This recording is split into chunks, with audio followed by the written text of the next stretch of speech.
Commissioners. Yeah. Chicago Trust Bank? Okay, I can deal with that. Sure has given us a headache. Where's it come from? What's the name again? Charleston. Okay, thanks.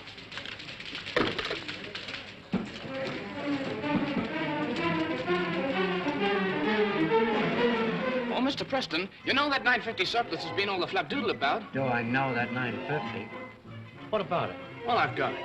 What do you mean you've got it? Well, it's this way, Mr. Preston. I figured that with everyone going up in smoke about it, only I could nail it down and wouldn't do me any harm with the governor. You see what I mean? And so last night I put in a few hours overtime. Cut the build-up. What's on your mind? Well, I solved the mystery, that's all. 5 wages checks, never been cashed, made payable to one of the lighthouse keepers. You don't say. Which keeper? Fellow by the name of Charleston. Yeah? I'll see to it. But you tell him who found him, Mr. Preston. Sure, that's okay.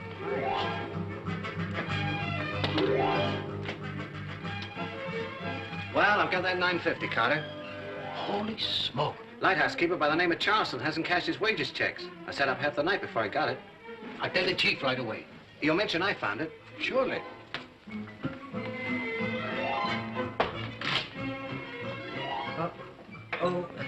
Yes, Carter? I found that 950, sir. Keep the Charleston's paychecks. Is that so? Good work, Carter. I was determined not to let it beat me, sir. I got it just before dawn this morning. I'll tell Mr. Campbell at once. He'll be delighted. Thank you, sir. You say the name was Charlesworth? Charleston, sir. Charleston. Morning, Withers. Good morning, Mr. Campbell. I'm glad to say that I've been able to trace that little discrepancy in the accounts. Oh? I find that for some reason one of the keepers has not been cashing his checks. But why not? Well, I've not yet had time to find out. Well, which light is he on? Oh, it's on the tip of my tongue. Excuse me a moment, Mr. Campbell. Carter, what did I say was the name of that lighthouse? What's that?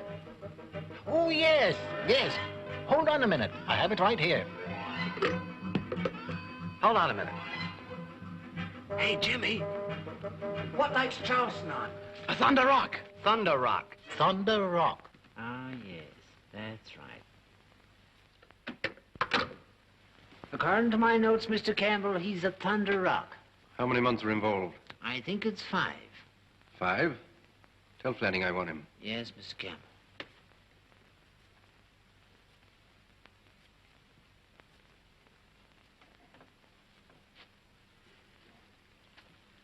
Thunder Rock.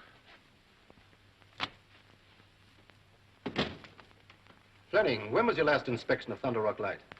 Well, I'll be there on Tuesday. No, I said last, not next. You visit there every month? I certainly do. Every month for the last 25 years. How does he draw his pay? Oh, I take a check to him each visit. Oh, but why? He says he likes it that way. He's got no bank anyways. Sit down a minute, Flanning. No, I'm okay. How long is it since you took a relief to Thunder Rock? 5 months. How's that? Well, Charleston wanted to stay on. Say, who is this fellow? Where does he come from? He's an Englishman, friend of Streeter's. Well, what's the matter with the man wanting to sit out there alone on that godforsaken rock? What's back of it? I don't know. I tried to pick it out of him, but he just won't talk. Flanning, it's my opinion you've no right to take such a risk. It's my opinion, Mr. Campbell, we're damn lucky to get him. You know, Thunder Rock isn't a picnic to most people.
Oh, damn the keeper. They can't even be civil.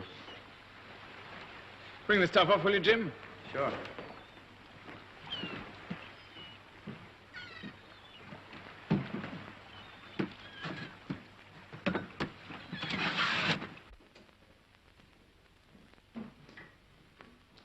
Charleston. Hundreds of friendly keepers in the service, and I get him. Maybe I haven't lived right. Why don't you fire him then? Because he's the best keeper I ever had. Look at that. Month after month, never a mistake, never an omission, never an item to question. I don't like it. I like a man to be a bit lazy, a bit inaccurate, or perhaps even a bit dishonest. I like a man to be normal. Oh, well, if he will go and hide himself, the only day of the month when he's got somebody to talk to, let him. Maybe I'm getting old. The memory of the sailing ship Land O'Lakes, lost in these northerly waters of Lake Michigan, this light is dedicated.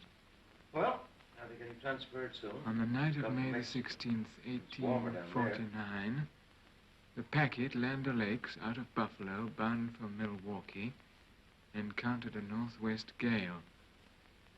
800 yards north of this spot, she struck a reef and foundered. All hands were lost, including Captain Joshua Stewart and 60 passengers, immigrants from the old world. 25 years on the lakes. It's long enough. Turn friendly light across these forbidding waters. Guide the mariner on his storm-swept way. A hell of a fate. Oh, I'm not complaining. Not you, these 49ers. Pulled up their roots in the old world, gambled everything they had on the promised land. Got this far, 1 foot on the doorstep, then ended up on the bottom of the lake in the middle of the night. A hell of a fate. Hey, be careful with that, can't you read? It's marked fragile. Oh, yeah? Oh, it says it on the wrong side. What do we do with these? Oh, it doesn't matter. Dump them anywhere. He'll only light the fire with them. Hey, I thought these keepers always spent their lives reading. You don't know this one. No newspapers, no books, no writing paper. If you ask me, he's getting out of touch. You're dead right, Inspector.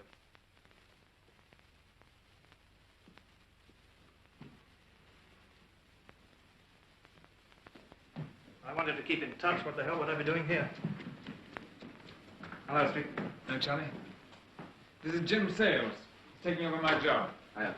My way of thinking, the man owes it to himself to keep in touch. I appreciate your point of view, Inspector, but I don't happen to share it, that's all. He likes men normal, don't you, Inspector? I like a fellow that cashes his paychecks. What do you do with them? Have a drink.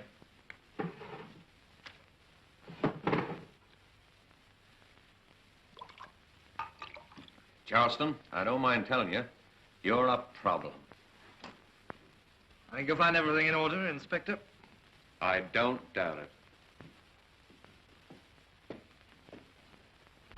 If you could produce one good, solid vice, you'd be doing old Flanning a real service. You know, something you're thoroughly ashamed of.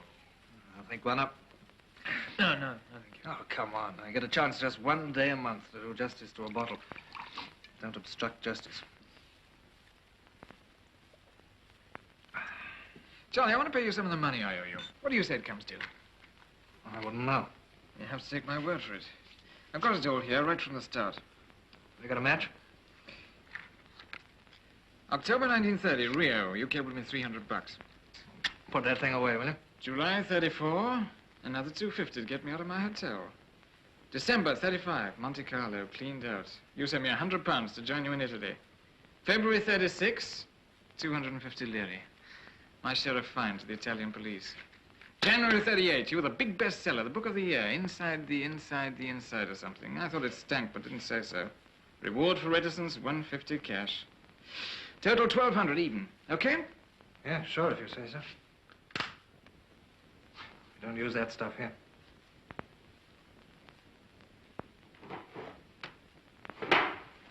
Hey, Streeter! Streeter!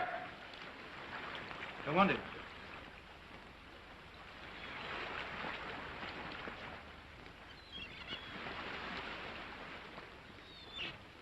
Does this come in too? Leave it alone, that's my laundry.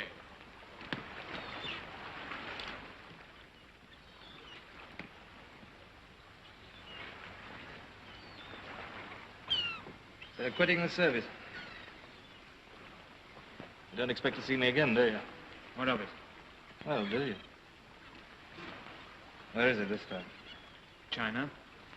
10 days and I shall be at work. Why China? Why, godforsaken rock in the middle of Lake Michigan. All it's good for is a toilet for gulls. You used to like people. I still do. Why China? You still do. That's why you live here, I suppose. Why China? No questions asked, no questions answered. Suppose we leave it at that. So you're flying for the Chinese? A job's a job. It pays better than delivering lighthouse inspectors. Yeah, you aren't doing it for money. Who says I'm not? I'm doing it for money because you don't expect to come back. I'll take a chance. What do you do with yourself when you feel lonesome? Sit out here on the rocks and howl like a dog. I'm an aide to navigation. Ships take me for a foghorn. Why go all the way to China just to commit suicide? There's the runway up there. You go up and jump off. It's clean, quick, and efficient. They need flyers, and I can fly. Crusading? You got me all wrong. I'm no crusader. All a Chinaman means to me is, did he starch my shirt when I told him not to? Japs, chinks, I don't give a damn. Ideals. Now you can talk as cynical. Ideals don't come into it. Then why don't you fly for the Japanese? Okay, you win. You get the urge to do something decent, you have to start explaining it away. Come on, let's kill that bottle.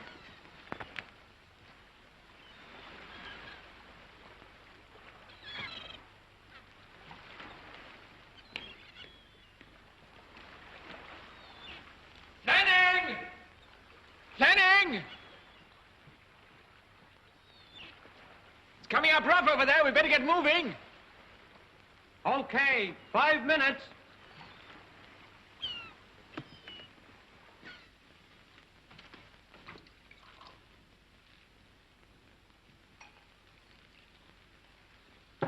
We're in for a hell of a storm. You can't stand by and watch forever. Well, can you? Nobody says you can. Time comes when you gotta do something. You think the world's got an outside chance. No, I don't. I say the world's hell-bent for destruction. I still say you can't stand by and watch. Well, who says you've got to? Why come to that conclusion? You can't watch. You've got to get into it. Get out of it, you fathead. So that's it. Sit on a rock in the middle of Lake Michigan, pick your nose, examine your navel. Call that getting out of it? I'll take China. All hands were lost, including Captain Joshua Stewart and 60 passengers, immigrants from the old world. To the memory of the sailing ship Land O'Lakes, my life is dedicated. I tell you, Street, it's good to live among hopeful people again. What are you talking about? Well, the first day I got here, I noticed that cabinet. I started to compare the lives of those immigrants and ours. I found I liked theirs the better. Well? In 1849, the answer was easy. It was expansion. Go west, young men. And today, you look up the answer in the back of the book and you know what you find. A blank page. There's nowhere left to expand and nothing left to exploit. Except by war. And that's where the horror begins. Civilization's a lost cause, but it still has a job for a few of us. Such as? Keeping lighthouses. You call that a job? What about the people who go off and fight? What about the women and children, the old men? They'll die off, I suppose. I hope. You hope? For all humanity, I make one wish. Let the people die off first. You hypocrite. Streeter, shut up. You dirty, lying hypocrite.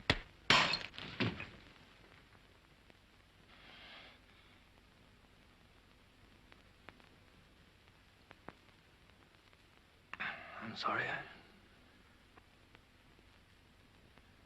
You better put some water on that lip.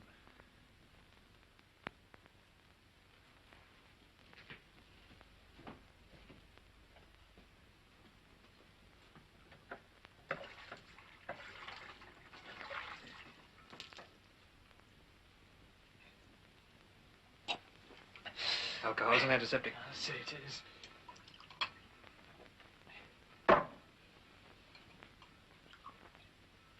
You made a remark a few minutes ago. You said, it's good to live among hopeful people again. That's right, it is. You live here by yourself. In a way, I've escaped from a world I can't help. I'm building up one that I can. What sort of a world? Just a world with people, plain, ordinary people. Where? In my own head. Trouble with Irish whiskey is you don't know you've been drinking till you're delirious. Did you ever imagine people? Hell, 9/10 of the best remarks a man ever makes, he makes on his way home. Yeah, but you said a world. Yes, it's a very small world. I've got half a dozen people so far. What people? The Land O'Lakes. All hands were lost. You mean ghosts? I found the passenger list in the old logbook. Got their names, where they came from, where they were bound, that's all. It's enough to work on. You sound like the day before Genesis.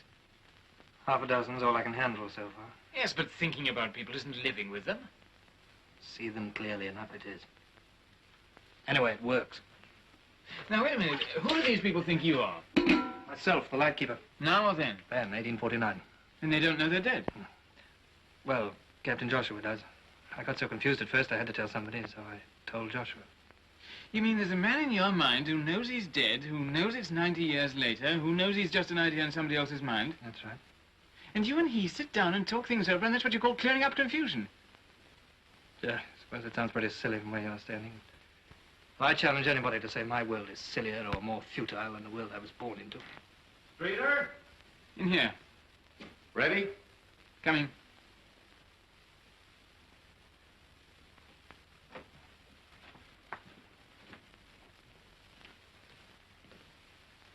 Well, I wish you luck, Charlie. I'll still take China. Mankind's got one future, Street. In the past. Don't let's argue. You think I must sap, I think you're a coward. I think the world's got an outside chance, you think it hasn't. That's all there is to it. Oh, Charleston, I've got something for you. I know you never read books, but you might make an exception of this one. It's written by a fellow the same name as yourself. I picked it up in a drugstore for 35 cents. You wouldn't expect much of the price, but you ought to read it. It's good. 35 cents.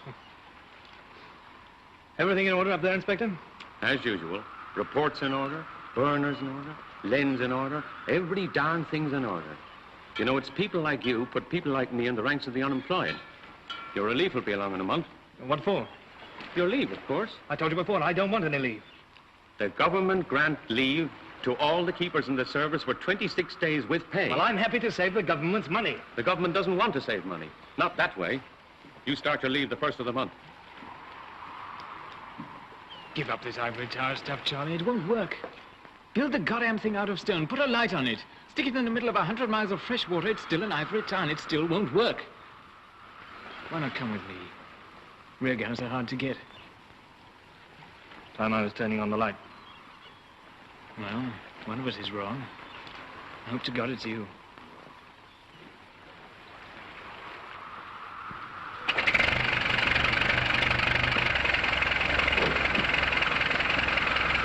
Let me know if you change your mind. So long, Toots.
Good evening to you, Captain Joshua.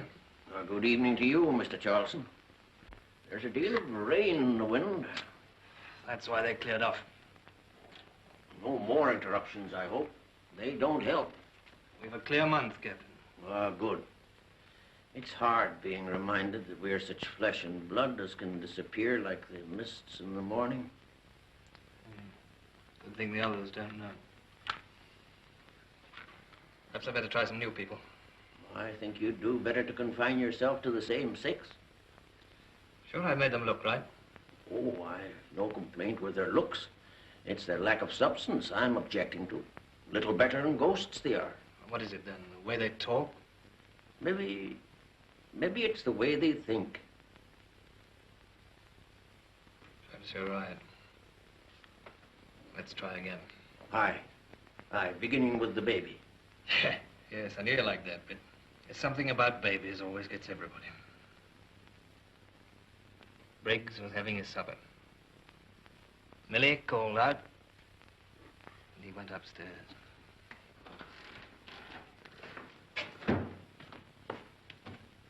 She's in a bad way, Mr. Charleston. Have you seen Dr. Kurtz anywhere? Out there somewhere.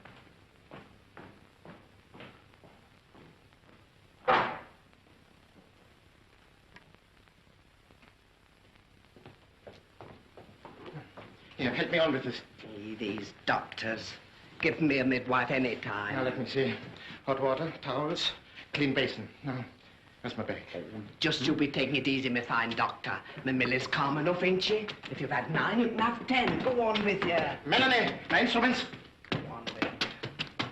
While you're about it, couldn't you invent a manner of childbirth which creates a little less disturbance? Melanie. But he hasn't got any instruments. He told me to pack them, but I forgot. Hadn't you better go up and give him a hand? Oh, I couldn't possibly do that. The whole thing makes me feel sick. Besides, I've got on my best dress. It's only the 2nd time I've worn it. Don't you like it, David? I think it's very pretty. But you haven't seen the bonnet yet. Wait till I fetch it. You won't have me in there. How do you like that? A father in labor. It's a pitiful sight.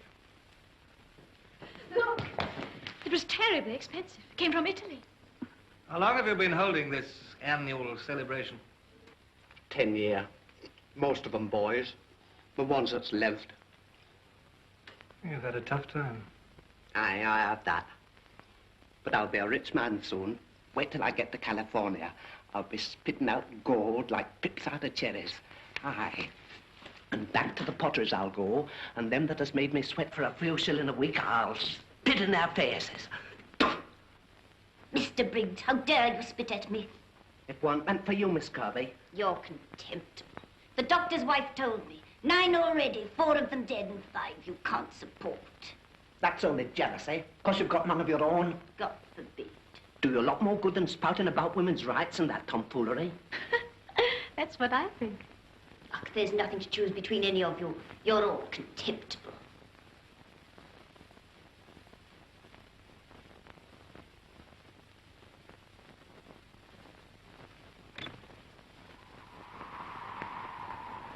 Hey, but she's got a sharp tongue.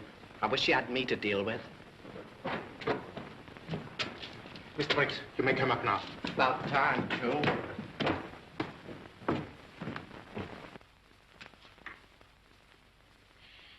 Oh, Mother has promised to give a party for me as soon as we get to Wisconsin. Don't you like me today, David? Yes. Well, I do and I don't. Ah, when do you don't? Melanie! Oh, here you are. Didn't you hear me call? No, Mother, I didn't hear you call. I know. You never listen to me. You'd better change your dress, Melanie. It's much too flimsy. It'll catch your death. But, Mama, I was so hot. If I take the trouble to find out that it's cold, you might take the trouble to change. Now, go. We can't risk getting a cold. I hope she didn't worry you, Mr. Charles. That's all right, Mrs. Goods. Feels lonely sometimes. Oh, she had so many friends in Vienna. What a pity we didn't meet you before, Mr. Charleston. You would have liked our house. We always had guests, parties, Stefan had one of the best practices. Once we were even honored by a visit from His Highness, Archduke Karl. He stayed for nearly an hour. I'd completely forgotten about it just today. I happened to glance through my diary. I can show you the very page. I believe you, Mrs. Coates. House, garden. We used to drive a four-in-hand. Once we went to Paris. Mr. Charleston, can you see us living in Wisconsin? You are so kind. You've made them silly and shallow. Oh, what's got to do you? These people weren't this way. What way? You wanted them true. Mr. Charleston, these skimpy, bickering shadows were not my passengers. I'm the judge here, not you. I'll not deny that. Whether or not you're satisfied with these people, I am. That you're not. If you're so satisfied, why do I say what I do? I make no move. I speak no word, but comes not to your mind first. Now, what's wrong? They speak, they move, they even feel. What's lacking? Courage, Mr. Charleston. Courage. That's what's lacking. Perhaps you're as afraid to face my people in my times as you are to face your own. This is getting fantastic. A man in my own mind steps up and tells me off. You lack courage, Mr. Charleston.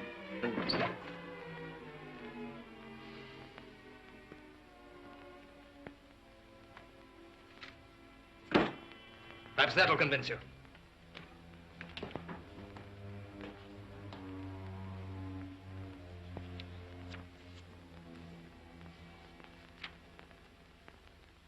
Who's there?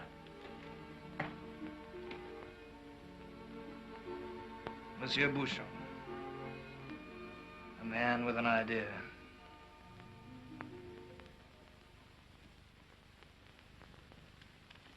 And just as we have outgrown the habit of swinging by our tails from tree to tree, so I dream of the day when we shall have evolved away from the idea of settling disputes by means of war. In fact, you visualize a new form of international morality. Certainly, Mr. Charleston.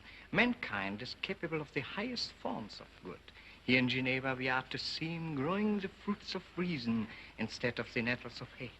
You really think we're strong enough? Well, there are many devoted to us, but we do need the help of the newspapers, Mr. Charleston.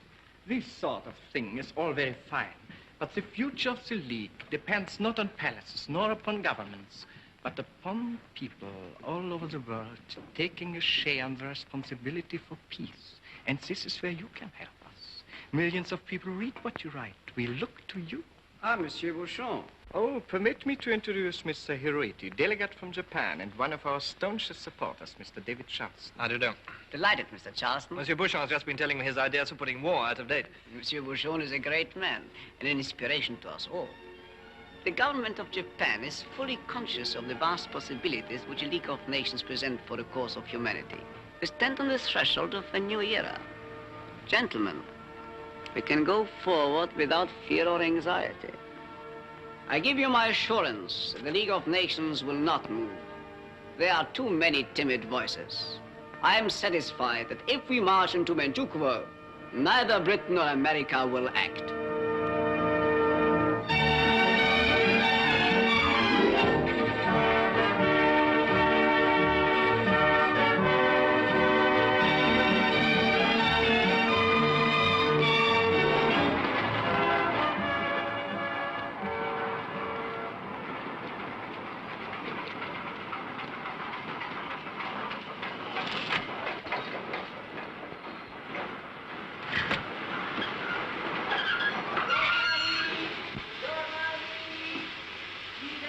What is it? Frontier, maybe a paper. Iden attacca l'Italia! Giornali! Iden attacca l'Italia! What did I tell you, Street? The balloon's gone up. Peter, read what that says there, will you? At Geneva yesterday, Anthony Eden, British Foreign Secretary and arch enemy of fascism, demanded that the League impose sanctions against the legitimate development of the Italian Empire. And I hope they've got the guts to go through with it. We could do with a few more like Eden. Well, we could do with one. Now we shall get some fireworks from the old duty. Passport! Passport! Qui sono quei due. English.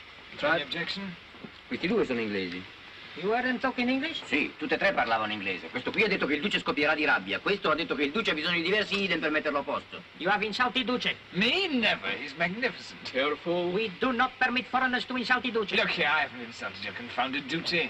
Out, on the platform, all of you. Well, give us a minute to get dressed. Presto, at once. He wants to get dressed first. I can vouch for him. Mr. Charleston is a well-known journalist from London. So you are a friend of the English. Get out. Su, andiamo. Andiamo. Let me get my things. Andiamo. Su. Ferma, Dio! Ah, fermali! Aiuto, su, ragazzi, correte, presto, presto. C'è bisogno di aiuto, presto, presto. Fermali,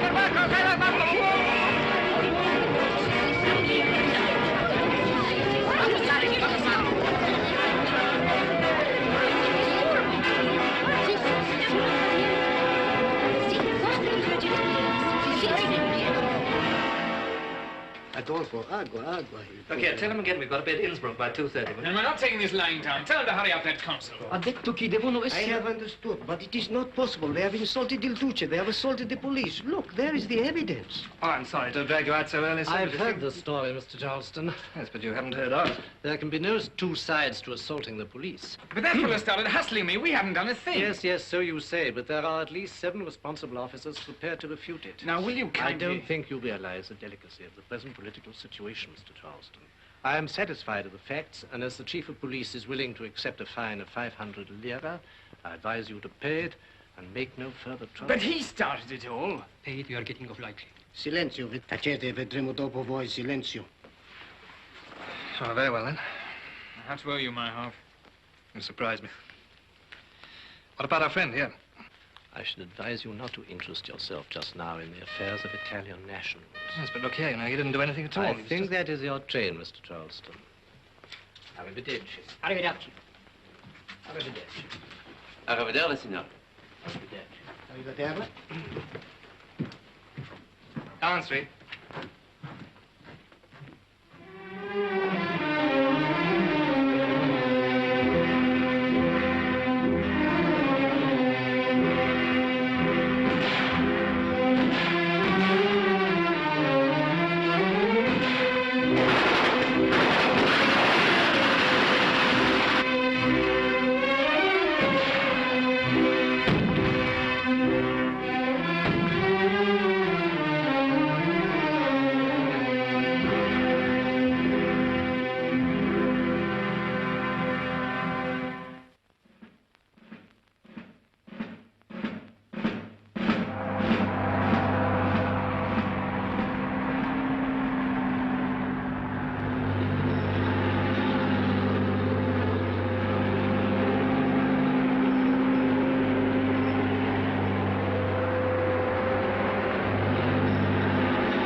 Saint-Saëns?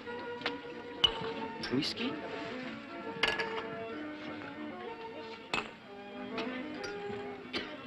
Well, David, you're looking very pensive today. Right. Yes, David, you're looking sad. Why, look how bad is Michel. How awful he looks. Do you think that woman will let him down again? Is that your trouble too, David? No, my trouble's the little man with a bald head and grey beard. My editor. Oh, your editor? Don't you fellows ever worry about what's boiling up over in that direction? Germany? Yes, Germany. Well, it's bound to come. David, don't be impossible. Fancy worrying about a war on a day like this. You've seen them, as you know, David. Yes, that's just the way they are in England. Complacent and comfortable. If anybody tries to scare them out of it, along comes that little bald man with the grey beard, slashes the article to pieces. Why get excited? We have the Maginot, you have the Channel. Yes, that's what they say in England, too. There'll always be a channel. So let's lie down and go to sleep. Why worry about a war that may never happen? What about going along to that little restaurant at the Ville d'Auvray this evening? Oh, oui, allons là-bas. You'll come with us, David? Thanks, it'll have to be some other time. I'm going to try and make Le Bourget by 2:30. I'm going back to England today. Well, à bientôt. Let's hope. That's a charge, Mr. Charleston, you'll find very difficult to substantiate. Well, you've got the proof of your own eyes. I don't know what more you want. Look, this is what I wrote, and this is what you printed. Spain, Abyssinia, Austria, concentration camps, German rearmament, etc., etc. The whole sad story with facts and figures. That's what I saw, and that is what you say I saw. And the two things don't match up, that's all. You can't ask more than that. We didn't ask you to come here at all, Mr. Charleston. We managed up to now to conduct our meetings with some semblance of dignity. For once we can dispense with your conference table technique, Mr. Wilson. Well, I must say, I think you're a very rude young man. Now, look, let's forget about being pleasant to one another for 5 minutes, shall we? The point is, do you want your readers to know the truth or don't you? Yes, but what is truth, Charleston? Who's to be the judge? I think I may say that our readers are perfectly satisfied we give them the truth. Our circulation has reached 1,300,000, and for the first time in our history. Your view of the truth happens to be colored by left-wing spectacles. That's a sort of color that our readers don't care for. My view of the truth is simply that the people of this country have got to be shown what fascism means and what it stands for. If you look at it simply from the point of view of self-interest and safety first, well, it's anti-British. If you look at it from the point of view of freedom and fair play, well, it's dangerous. And in any case, it's got to be stopped. The fascist nations are young, Charleston. Like puppies. They bark a lot, but they won't bite. Now, listen, I've seen a very great deal more of them than you have, and I say that unless we make a stand now, we're simply handing the British Empire over on a plate, and there's a very nasty word for that. What? Sit here calling us traitors? If you persist in your present policy, that is exactly what you are. Well, all right. I'm going. You can get somebody else to write the sort of lies you want to print. Fortunately, there are other ways of reaching the people than through your newspaper. And when this whole thing blows up, I wouldn't like to have on my conscience what you're going to have on yours.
Pay lip service to Abraham Lincoln and quote his prayer that the government of the people, by the people, for the people, might never perish from the earth. Well, I say to you that we are nearer to it perishing from the earth today than ever before. That is what I've tried to say in my newspaper for the past 10 years. It's what I said on the radio and in my book. It's what I say to you again here tonight. And it is what we must all realize before it is too late.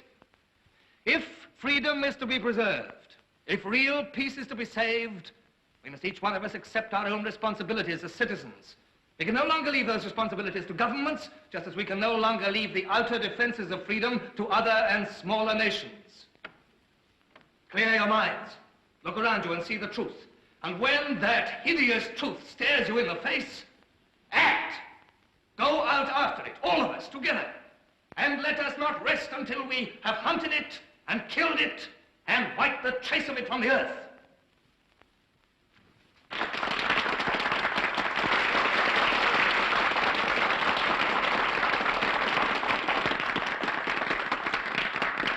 I'm sure we're all very grateful to Mr. Charleston for his speech tonight. The meeting is now closed. It's quite right what he says, you know. Mr. Charleston say that we can do anything. Still, someone ought to do something about it. Oh, it makes me sick, all this talk about war. Well, this is inside. All about the countries he's visited. Shows how the world's drifting towards war. War? Oh, I don't approve of war. Come along with us. Mr. Charleston's book, Report from Inside. Mr. Charleston's book, Report from Inside.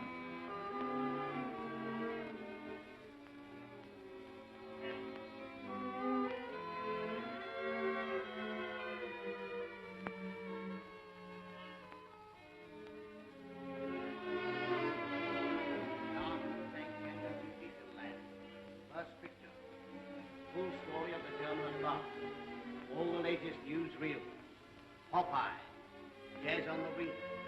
Latest sports shorts and travelogues. Nazi tanks enter Sudetenland. First pictures. Full story of the German advance. Seats at 9pence and 6pence. All the latest newsreels. Short sports and travelogues. Nazi tanks enter Sudetenland. All the latest pictures. Of the map of Europe, the impressive mechanical might of a new kind of army is rolling across the borders of Sudetenland from Nazi Germany, amid wild bursts of howls from the German minority, amid a puzzled and uneasy silence from the Czech people who watch this menacing outcome of the days of tension. In Prague, Britain's Lord Runciman has been acting as unofficial mediator between the Czechoslovak government and the Sudeten German party, but it's rather like a man attempting to interfere in a difference between husband and wife. That this is overwhelming tragedy for many of them, never doubt. Look at those faces among the crowd. Some excited, yes, but there are tears too. Tears which they try desperately to conceal. When the stormtroopers go marching by, it's dangerous to look unhappy. Across the other side of the world, there are Japanese bombs raining upon the Chinese city of Canton. This advance in Europe has been so far accomplished without bloodshed. But all the panoply of war is here nonetheless. The guns, the tanks, the grim, humorless faces of the German soldiers beneath their steel helmets. Yes, there's all the machinery of battle, though not a shot has been fired. And so the newsreel unfolds before you, a living chapter of modern European history, events that may change the whole course of our lives in Britain. In the past few months, crisis has followed crisis. The French fleet is calling up reservists. Britain has adopted precautionary measures and her navy is ready. Our statesmen are working to keep the peace, and we have the word of the German government that Germany intends to preserve peace. But history shows that the man who lights the fuse isn't always able to put it out before the explosion.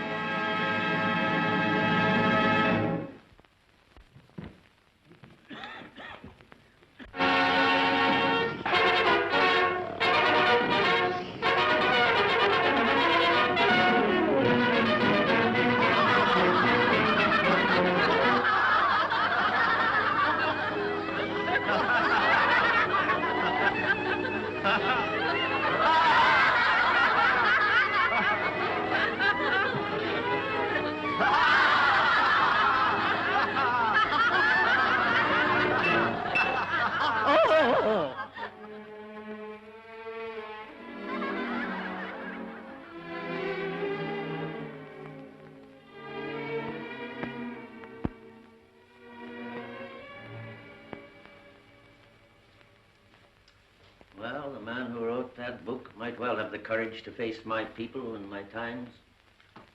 You must try again, Mr. Charleston. You made a mistake tonight. A few minutes you wasted on a wrong tack. But it's in your power to correct those mistakes. Why, in this little world you've made, the tick of the clock belongs to you. Have courage, Mr. Charleston. Turn back the clock and try again. My passenger, Mr. Briggs now, he came skeetering down the stairs, moving heaven and earth for the doctor. Turn back the clock to that moment and let's see how my passengers really were. Dr. Kurtz. Where's Dr. Kurtz? It's out there somewhere. Dr. Kurtz! Yeah, just the way he was. Scared to death and white as a china cup. What the hell am I in for? The truth, Mr. Charleston. You can help my passengers. For them, the future is a fearful thing, full of dangers and uncertainty. But for you, it's a page in a history book. Help them, Mr. Charleston. Search out their troubled souls and give them the strength they need. Give them hope. Now the brush. The devil clawing of my Millie's goods. And you have to make yourself look pretty. It is important that I should be clean. Maybe to you. Not to me, to the patient. No, you wait here.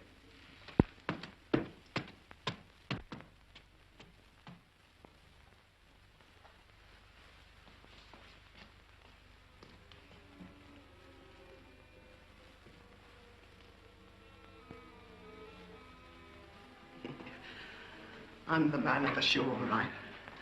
Got so many children, I don't know what to do. Just don't be looking at me, gentlemen. I'm no rooster strutting. When a man's waiting his firstborn, he wants notice taken of him. But a man waiting his 10th born, he ain't so cocky. Just don't be looking at me, gentlemen. It's a blowy night. Aye. Oh, bear up, man. Why, I dare say he'll be born strong and healthy, the spitting image. A spitting image of me, with awful lung, maybe. Well, tell of 'em as went to California with fever in the lung, and lo and behold, they was cured. Tell me, Captain, you're a wise and educated man. Would that be the truth? It might well be. Rich they got. Cured, too. Aye. If I get rich and strong, I'll send for the young ones from England. I'll buy 'em back. I'll be that rich. I'll send 'em to school. Do you hear that? To school. I'll never grow up no ignorant man like me, but wise and educated. Millie. And the baby. And all them mountains and deserts to cross. What'll we do? How'll we ever get? Man, man.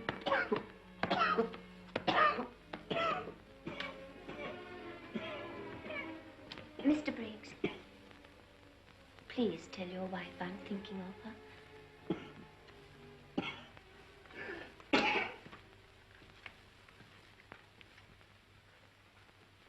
I'm praying it won't be a girl. Well, your prayer will likely be answered. Mrs. Briggs's a tendency towards boys. I suppose I seem a silly old maid to you, don't I? Oh? Just a stupid, man-hating spinster. Women are useless fools, that's all. The harder we struggle against our fate, the more useless and foolish we become. Now that I'm 40, I understand that I've wasted my life and it's almost too late. Too late for what? What are you going to do? There's a colony in a western wilderness, Salt Lake City. Miss Kirby, you... I like the idea no better than you. But a man of the Mormon religion who has prettier faces to look at will forgive my ugliness. Yes, but why? Why?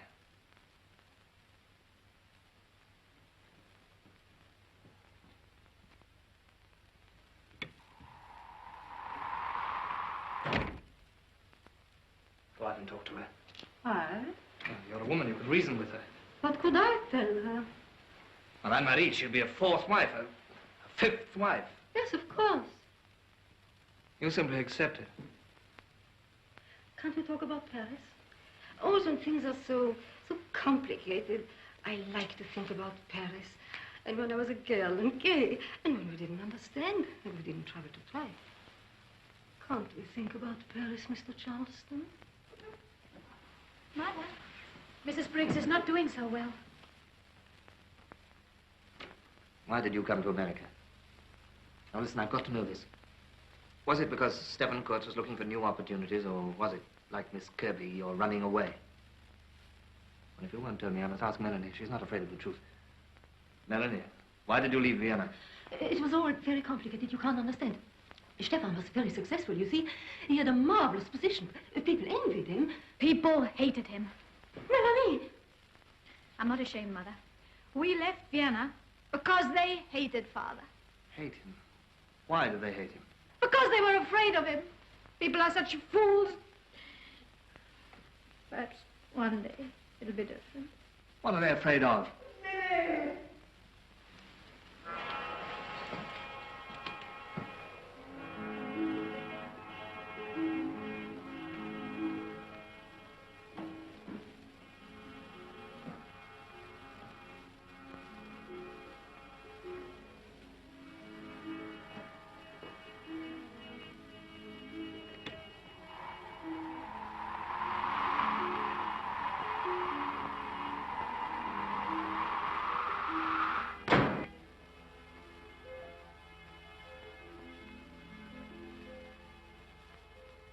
Mrs. Briggs. What's happened? It is a pity. Baby too? Both, Papa? She had no strength. Perhaps it's a blessing. How can you be so cruel? Yes, when I was a girl, I could have a child and be happy. And be happy for other women, too, because they had children. But now, I must consider. Consider what? For a child to be happy. I called you cruel. Forgive me. Do you call it a blessing, too? It might have been a girl. Yes, David, she's right. I am glad, too. No, Melanie, no, you don't feel like that. Yes, I'm glad. Two ignorant people lie dead. And there's just that much less ignorance in the world tonight. May. It's that same ignorance that put a stop to Papa's work. Quiet, child. A woman and her baby are dead. Isn't there anyone here that's sorry?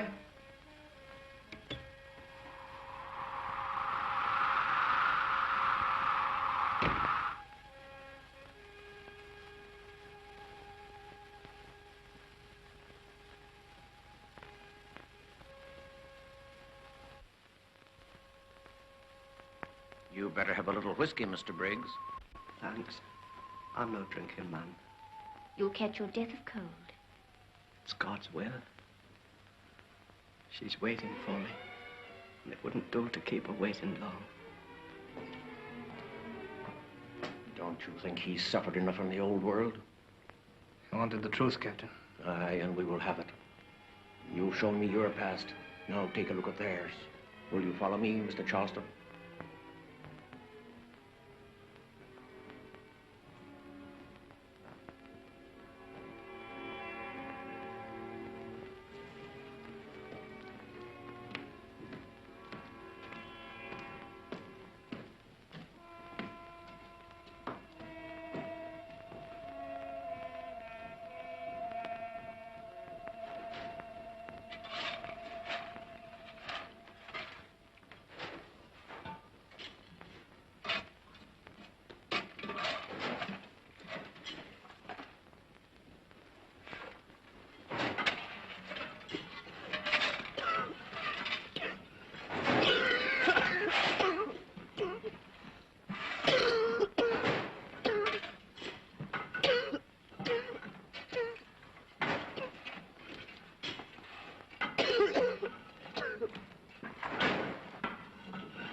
Briggs is out. How do you know? Didn't you notice Gaffney? He took his name down. Oh, I don't like that cough. Yeah, that's about the size of it. How you feeling, mate? Oh, I'm all right, Tom. You want to wrap that chest up, you know. That's your weak spot. Aye.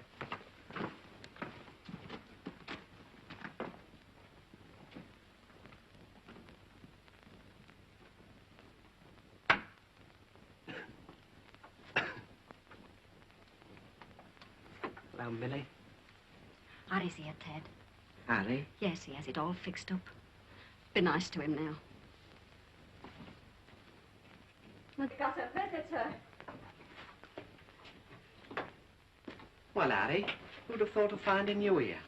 How you going? Oh, I'm all right. How's yourself? Still working for other people? Can't all be as lucky as you. Gaffney was only saying the other day. Your brother-in-law's done pretty well for himself, he said. He's got a surprise for us, Ted. Oh, I've fixed everything up, Ted. You sail on the 19th. I've got the tickets here. 2 in 1. Now, you'd best put them away somewhere for safety. Now, you go from Liverpool by ship to a place called Rochester. And up above there, there's a sort of a waterfall called Niagara, some such place. And as a ship can't get up it, you've got to go round by coach. I've got a plan here somewhere. The clerk in the office drawed it out for me. Aye, here we are. Now, see, the coach takes you round to this bit here to a place called Buffalo, where you get on another ship that takes you right through all them there lakes to a place called Milwaukee, where you get on a train somewhere about here, and when you get off that, you're in California. California? Don't touch. I'm doing this for her sake, you know. They say there's some wonderful sunshine there and plenty to eat and as much gold as you can stuff in your pockets. We'll pay you back, Harry, as soon as we get to start. How far is it? Nearer 7,000 miles than 6, and the clerk in the office told me that you could put the whole of England in one of them there lakes and lose it. Hey, you'd never believe it, would you?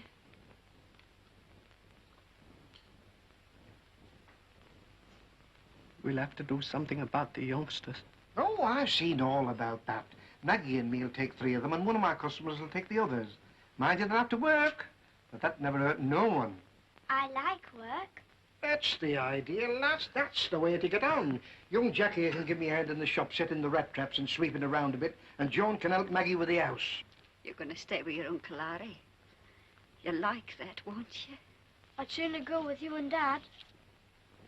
Well, I'll be getting back. I'll call round for the youngsters next Friday. How will that suit? Well, that'll suit fine. Right. Here.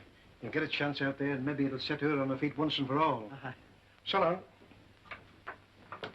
And don't worry about the youngsters. Maggie, look after them all right. Goodbye, Harry.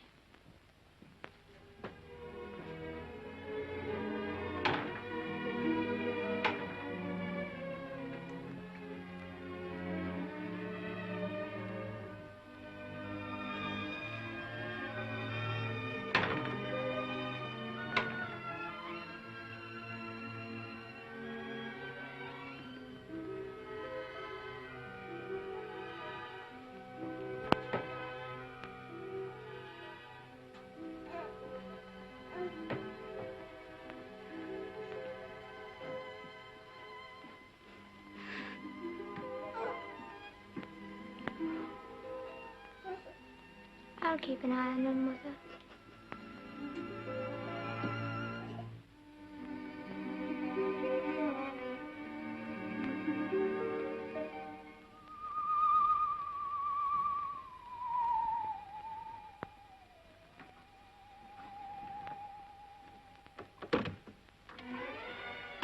That's all, Mr. Charleston.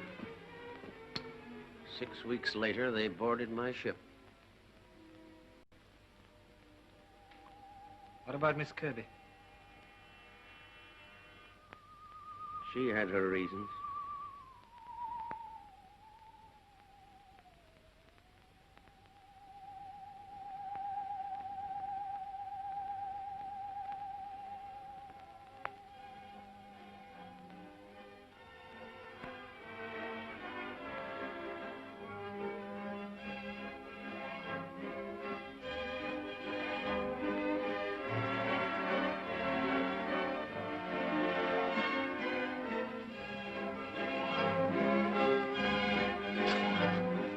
Pity not to finish that waltz. I'm just getting up steam.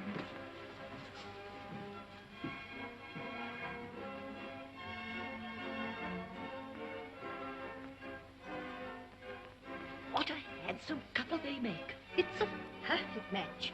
You know, he'll probably inherit his grandfather's estate.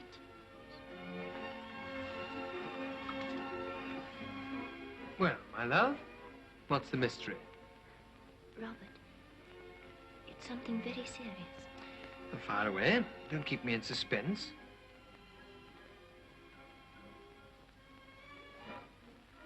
I want to give this back to you. Whatever for?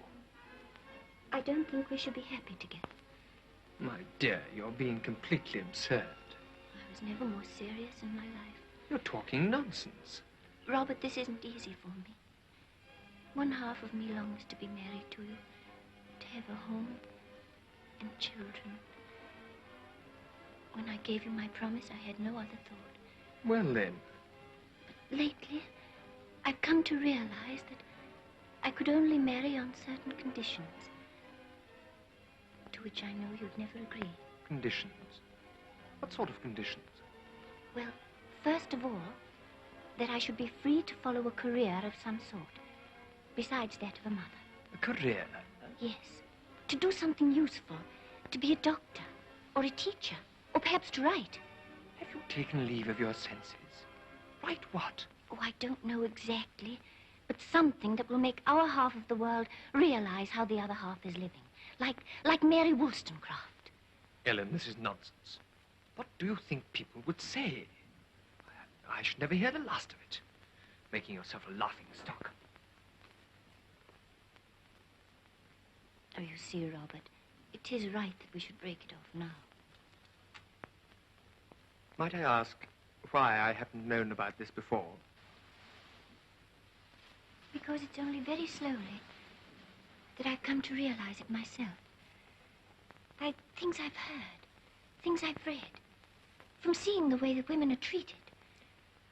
It's going to make things devilish awkward for me. Oh, Robert, you can tell everyone it was you who broke it off. I don't mind. I'm not worrying about that. As a matter of fact, your father advanced me some money on the strength of our engagement. You mean you borrowed money with me as security? You can't put it like that. The settlement has been drawn up. We all know where we stand. In a month or so, what's the difference? I think you had better go home. Ellen! Did you see how she was blushing?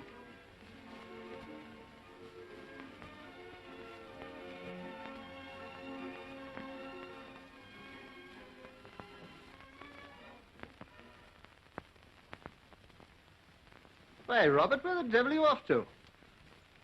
I was just going off home, sir. Home? Why, it's early yet. I know, sir, but as a matter of fact, Ellen and I, we've... Well? Well, sir, she's given me the ring back. Whatever possessed her to do that? Ellen seems to have some queer idea about earning her own living, sir. What ridiculous rubbish. Who's been putting this nonsense into her head? Well, I gather she's been reading some rather questionable books, sir. Books? You haven't a book in the house. What sort of books? I don't know. Mary Wollstonecraft, some of that kidney. I'm afraid we quarreled about it. No, you leave this to me, my boy. I'll soon have this straightened out. Smoke one of these on your way home. Well, thank you, sir. You leave it to me. I'll soon bring her to heel. Yes, sir. Well, good night, sir. Good night, my boy. Good night. Books.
Flee from Women by Mrs. Reed.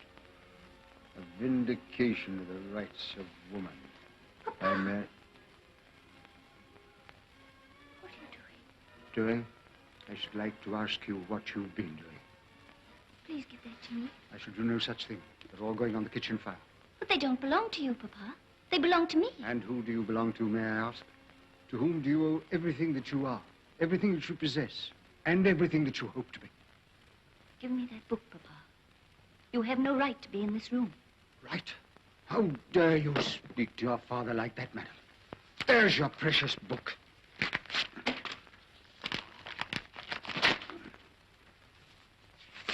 Papa!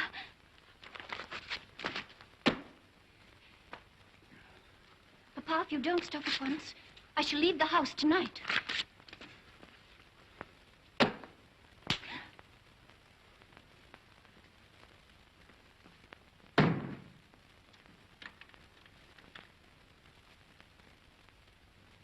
These dangerous ideas about the supposed subjection of women, which you have taken on yourself to translate into action, and which you must have known very well would lead to a breach of the peace. In the circumstances, I have no alternative but to send you to prison for 28 days.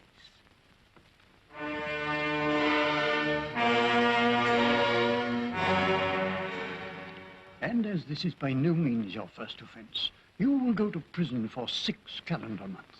No, my lord. Neither my first sentence, nor my second, nor my third have been able to shake my resolution that the purpose for which I am working is right. That is no answer to the very serious charge of inciting people to riot. I have answered to the best of my ability. The working hours were more than those young women could support, and the conditions were altogether inhuman. The law has laid down the hours and conditions of work. I suppose before long, we shall have to have women in Parliament to alter our laws for us. Until that time, we must abide by them. You will go to prison for 18 calendar months. Terrible record for a young woman who has some pretensions to birth and breeding. You ought to be ashamed of yourself. Work people of this town were quite content until you came and upset them. Content? My lord, a girl of 16, just coming to maturity, to crawl half naked through the dark tunnels in the bowels of the earth, chained to a heavy truck loaded with coal, seldom seeing the light of day, and doing work that you would not think of putting your horse to do. Can that be called contentment? The authorities have quite enough on their hands these troubled times, without strangers coming into the district to aggravate the situation. It leaves me no alternative but to sentence you to 3 years penal servitude. My lord, I protest against this savage sentence. I know why it is given me. It's only because the day will come when women will be free.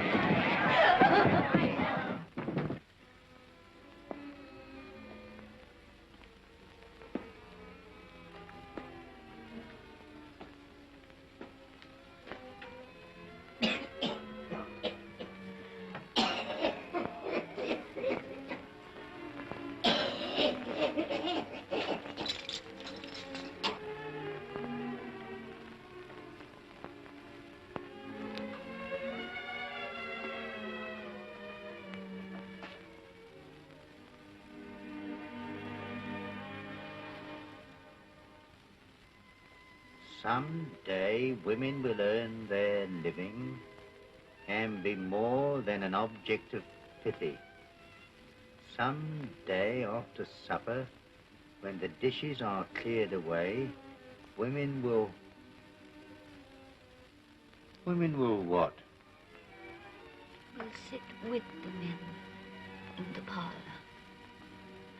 and all talk together of the world's affairs. That day will come. Shut up. Here. You get caught doing that, and they'll make you serve your full sentence.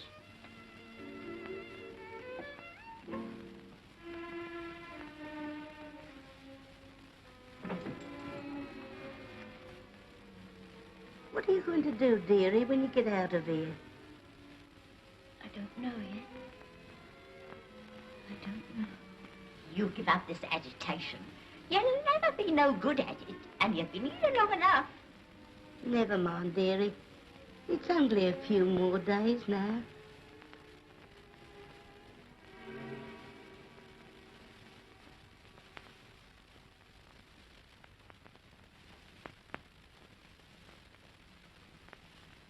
Ellen.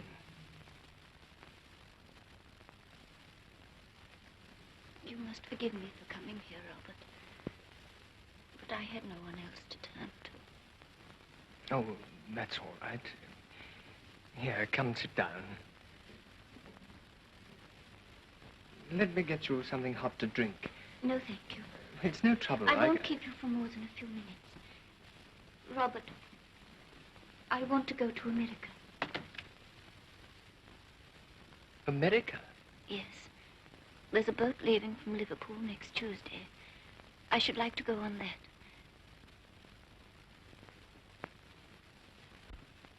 As I say, I had no one else to turn to. Yes, of course. Have you any idea how much? £75. That will take me the whole way. I'm afraid it's rather a lot. No, no.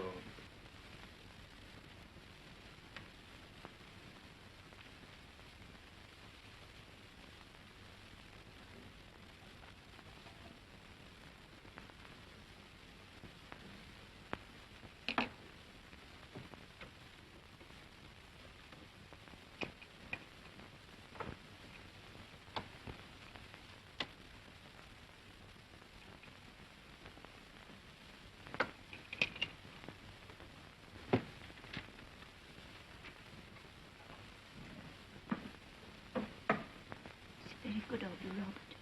Thank you. Not at all. Not another word. I couldn't help noticing the picture of the children. Oh, yes. They're getting quite grown up now. You must be very happy.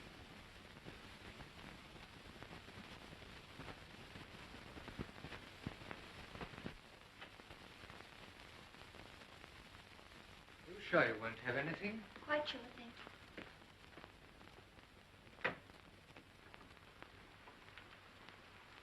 You can't possibly go out in this. Oh, don't worry, Robert. Thank you. What part of America are you going to? Salt Lake City.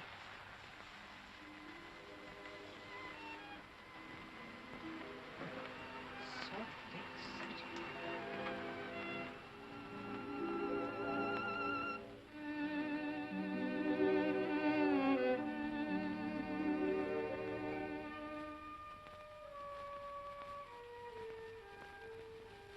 You'll find Kurt's down there. You coming?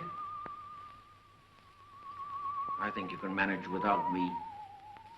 I'll be having a smoke.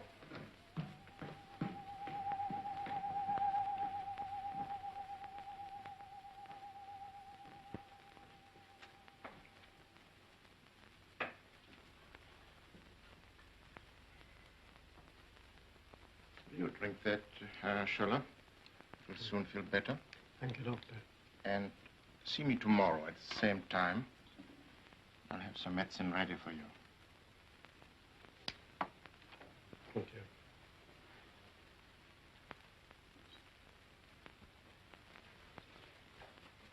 Papa, Miss Harmer's much worse.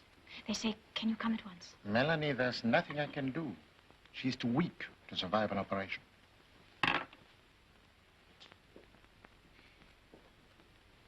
You could use your... Melanie, I cannot use a draft after all that trouble last time. Papa, you must. She's in such pain. Melanie, it is... You can't let her go on suffering because of other people's ignorance. Please,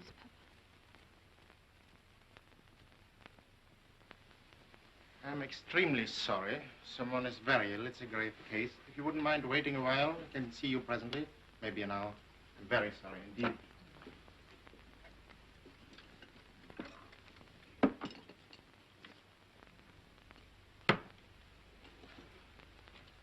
I'll see you as quick as I can.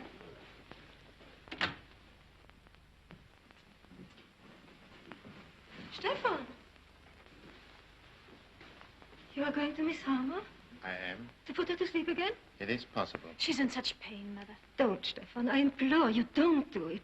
You know what the Academy have said. Yes, I know, my dear. Come, Melanie.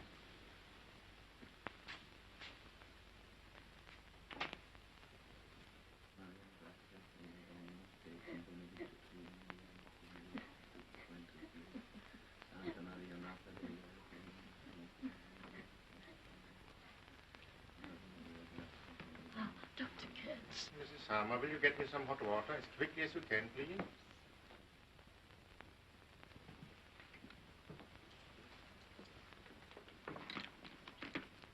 Good afternoon, Father. She's near the end, Doctor. There's only one hope. An operation. Can she withstand the pain? She will feel no pain. You do not intend to use that sleeping mixture of yours, Doctor? It's the only chance of saving her life. It's a very slender one. But without it, there would be no chance at all. If God had intended us to escape pain, he would have provided the means. Yes. That is blasphemy, Dr. Kurtz. I beg you will not use these methods. I have a duty. I also have a duty.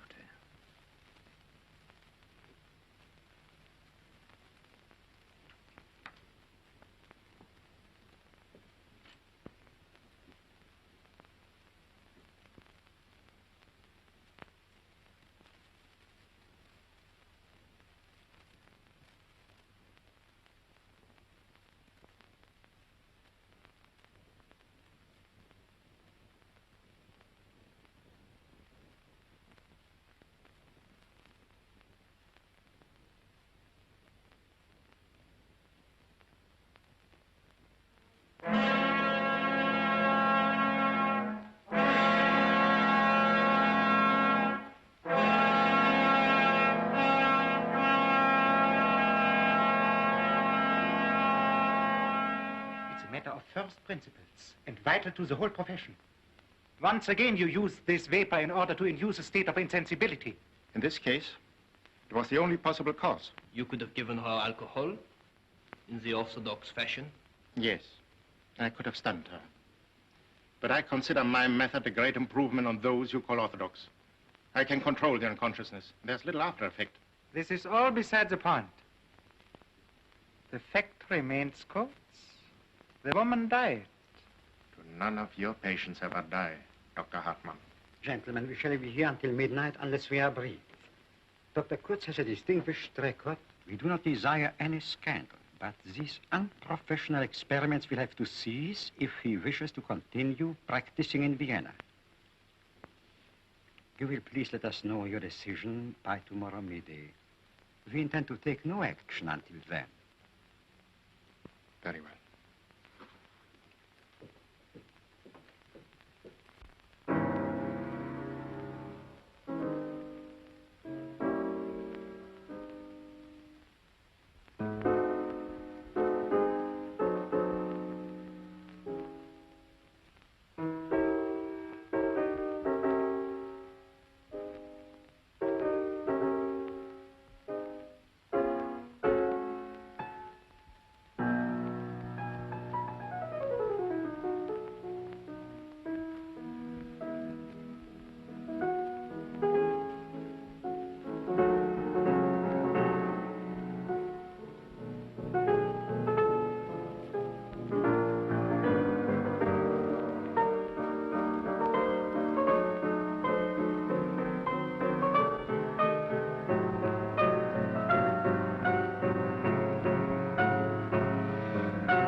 Must you go on playing? It's driving me mad.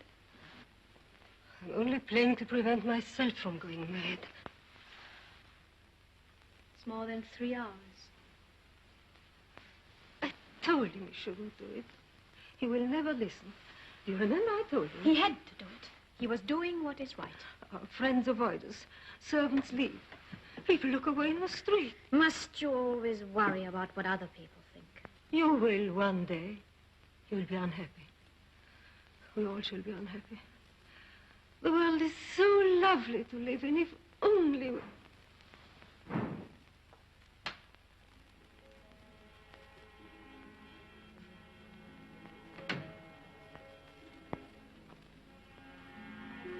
Papa, what did they say?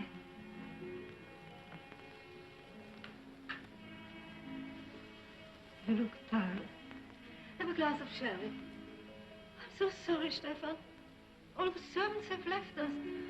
I can't remember where we keep the sherry.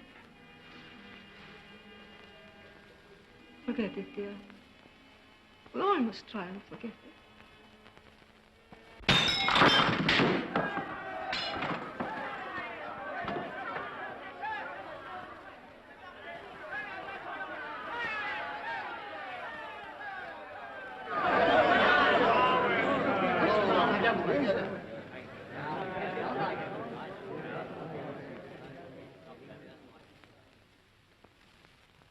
Why do you do this?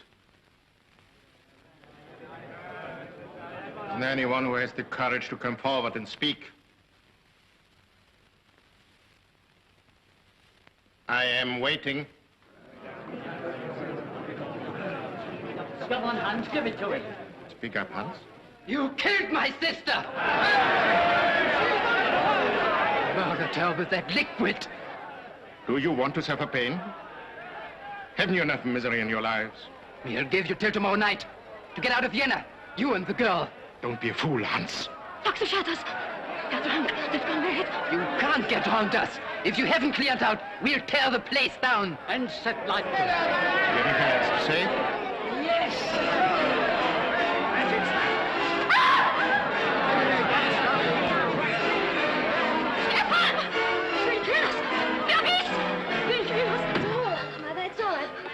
I'm all right.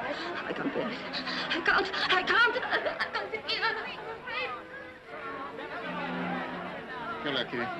Just missed the eye.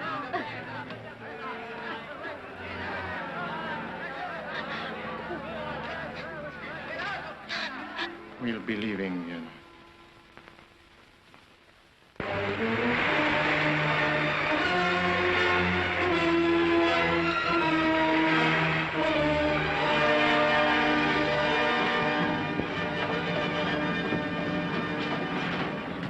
Good evening, folks. And how is Mrs. Briggs tonight, huh? She's a bit better tonight, I think, Captain. Ah, that's fine. Fine, that's fine. Good evening. Good evening. Ah, here's a fine little man. Good evening. Ah, good evening, Doctor. Good evening, ma'am. Miss Melanie. A word with you, Doctor. We may be having a little blow tonight. I'll be asking you maybe for a little assistance later on. Certainly, Captain. We've been through many storms on the sea already. Well, we can show you quite a breeze on the lakes, Doctor. She may be jumping around a little. Would you like a cup of coffee, Captain? Oh, no, thank you. I have to be getting up a lot.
So you're all running away.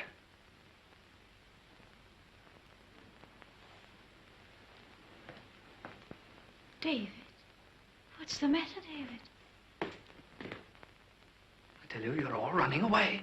Briggs, Miss Kirby. Coates, all of you. Mr. Charleston, What makes you say that? Courts, you are running away, aren't you? Yes, David. We are running away. But this is only 1849. How can you give up so soon? It is 1,849 years since hope was at its highest. Is that so soon? Yes, yes, yes. No. God has given up the struggle.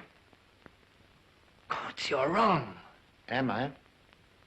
Yet the world grows dark. Enlightenment and justice shrink like little rivers when there is no rain. God looks down, but he's no longer the God of mercy. He sees us now fleeing across oceans and continents, deserting our fatherlands and all our deepest dreams. The triumph of science, the progress of education, equality of men and women. These are the banners we leave on the field. He sees us now groping about in an alien land for all the second prizes. Wealth, security, peace of mind. No, David. We who had large hopes found a world too full of small people.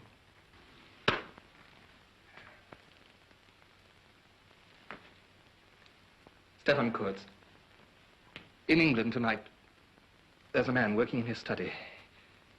His name is Darwin. Charles Darwin. A kinsman of Erasmus Darwin. A grandson, a biologist.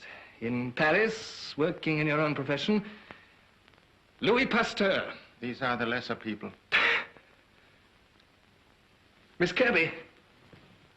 In your own London, Florence Nightingale. A woman after your own heart. If only you'd hung on a few more years. And in America, well, not a few hundred miles away from here, a young lawyer, Abraham Lincoln. Kurz, continue the work you gave up in Vienna. My work is finished. But you left it unfinished. Stick to your guns, man. For God's sake, stick to your guns. Men live among you today who will be the leaders you despair of finding. You are young and optimistic. This isn't optimism. I know. I also knew when I was young. Have the vision to look ahead. See a world where science is a new religion. See America, your adopted land, where the poor go to school with the rich. See women sitting in the Houses of Commons and in the Senate of the United States. He's mad, Papa, the way he talks. Mr. Charleston is not mad because he speaks in prophecy. He is merely wrong. I'm neither wrong nor mad. I tell you that in less than a century, every single thing you despair of will have been accomplished. For thousands of years, men struggle. Now you ask us to believe that in less than a century? I do. In the space of a child's lifetime. That child upstairs, if it had lived. I appeal to your reason. I appeal to your faith. Faith. Blind faith. You, a young and inexperienced man, living alone in a lighthouse, in the middle of the American wilderness, ask us to deny the experience of our lifetime? You ask too much. Listen. I know, I tell you.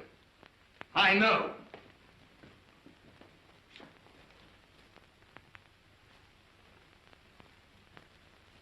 And I can't help you. Why do you say you know? What makes you so sure? How can you know?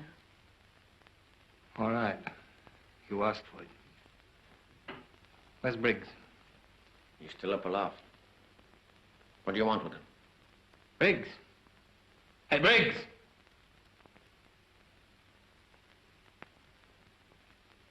Why do you look at us like that? Someone calling me? Yes. Come on down. Stefan. Quiet. I thought I heard a dog whining. Papa, I'm frightened. Funny. There's no dog on the island. Now listen, all of you. Be careful, Mr. Charleston. What good is your world to me if I can't be of good to it? I warn you. I know what I'm doing. It all happened 90 years ago. The land of lakes was lost with all hands. You exist in my mind. In my mind only. What is he saying? He's mad. You mean we are dead? Stop that. He's insane. Do you understand? I take my own pulse. It beats. Only because I think it beats. You exist in my mind. My lungs fill with air. This is more than you're thinking. Hey, Mr. Charleston, you gave me a smacking fright for a minute. Joshua, tell them what I say is true. I'm telling them nothing. I warned you. There's only one other way, Captain. You know what that is? You've done enough for one evening, Mr. Charleston. I advise you to leave well alone. Over on that wall, Captain Joshua, there's a memorial tablet. The memorial tablet is dedicated to you. Read it them, Joshua. I will not. I'll read it. No, Lilli. Read it.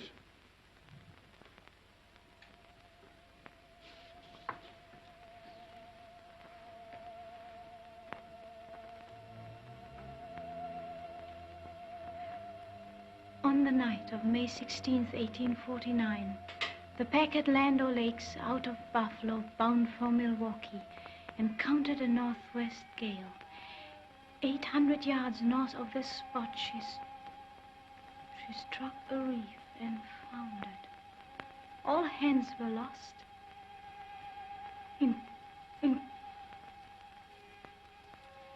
including Captain Joshua Stewart and 60 passengers, immigrants from the old world. No!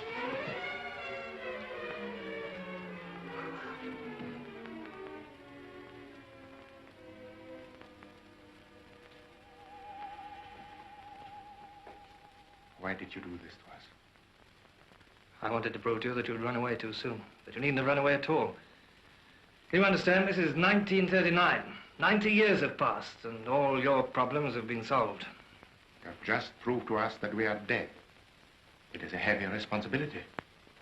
I wanted to help you. What good is our future to us when you show us a road we can no longer tread? Have you only been using us to help yourself?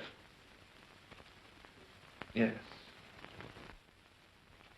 Mr. Charleston, what help is it you need? A human being is a problem in search of a solution. You were the solution of my problem. You were the common sense, decent world I created when I saw my own was heading for destruction. Why do you say destruction? Because war is coming. World war. And this time it means the destruction of civilization. Merely war? Merely war. Mr. Charleston, I fought on the field of Austerlitz and saw my fatherland vanquished. That was not the end of civilization. Modern warfare compared to the field of Austerlitz. Deliver me. Is that why you live here in solitude? After having told us that we should have stuck to our guns. And that I, an old woman, gave up too soon. Go ahead, call me a coward. Aye, that we do. No. As people who once ran away, how can we accuse him of cowardice? Are all of you wasting your time? We accuse you of something worse. Stupidity. You have the example of our lives, of our experience. You are a traitor to your own intelligence. This has gone far enough. I dismiss you all. Go on. Get out of my mind. All of you.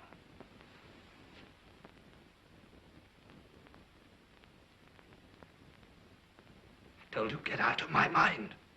God damn it, I brought you here. Don't you know when you're not wanted? Miss Kirby, Coates, I told you to go. You wanted us true, Mr. Charleston, and you got what you wanted. I warned you. You can no more dismiss us now than you can tear a single page out of the history book and say it never happened. You can no more escape us than you can escape yourself. Because we are yourself. We no longer have the power to act in our own lives, so now we act in yours.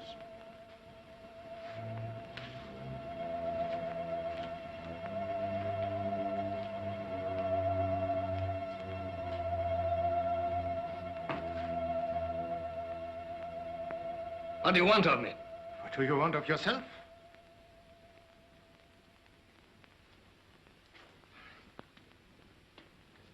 A logical, reasonable basis for believing that the world's got a future. You've had the imagination to see us living again in your mind. Have the imagination to see yourself dead 90 years, living again in another man's mind. See yourself as you've seen us, deserting our work too soon. But today we're up against the inevitable. So where we thought. I can't explain. Because you have no defense. Papa tries to help you, David. Please give him a chance. All he's asking of me is the same old thing, faith. Blind faith. No, I do not. You wanted something to believe in. You have it. Listen to him, David. Mr. Charleston, if I had continued my work in Vienna, what would have been the result? You'd had anesthetics a few years sooner than we did, that's all. Exactly. Whether or not I gave up, the problem would have been solved. It was in my power to solve it sooner. And I failed. Well? Who were all those young men you told me of? The grandson of Erasmus Darwin, what did he do? Evolution. He developed a new theory of life. What, if he had given up? Would the theory still be unknown? No. No. Someone else would have discovered it. Later. The young American lawyer. What was his name? Lincoln. What did he do? He ended American slavery. Would America still have slavery had it not been for Lincoln? No. No. Someone else would have ended it. Later. Don't you understand, David? There is no obstacle to civilization that cannot be pushed aside if only mankind has the will. All right. Suppose the world's got a future. Where do we go from there? The first problem we face today is war. You have reason to believe that wars will cease someday. Someday. The problem is difficult. Difficult? Is there any man living with the intelligence to see his way through or the guts to lead the way? Only tonight, or was it 90 years ago, I too cried aloud for leadership and failed to look to myself. From your own book, you proved to me that every man must accept his share of the world's responsibility. Yes, I thought that was true then. Is it any the less true today?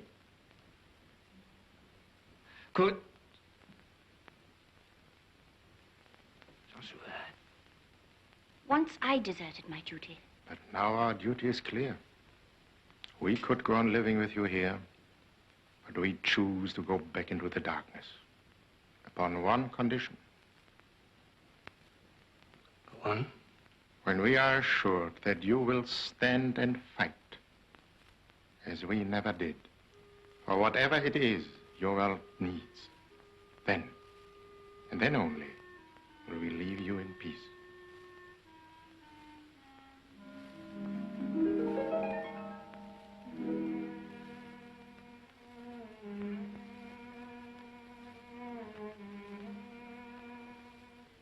Courage, Mr. Charleston.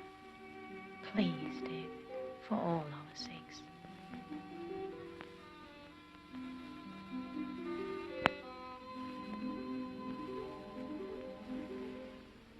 David. On the strength of our faith in you, David, we go out of this door. We die again. Are you ready, my dear? You're not afraid? No. My passengers, I ask you one favor. May I take the lead? Captain. I wish you luck, Mr. Charleston. And I. And me, Mr. Charleston.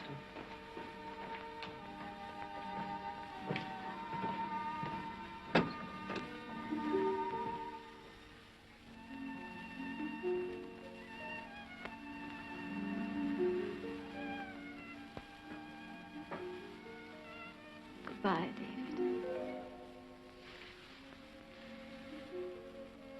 Goodbye, Melanie. I envy the girl you're going to meet one day. Will you tell her something? What shall I tell her, Melanie? Only that I envy her. I envy all the living. Their eyes to see with, and their world to look at, even if it's a world that's not very nice. I envy their right to roll up their sleeves, their right to work, and their right to fight for what they believe to be true. Goodbye.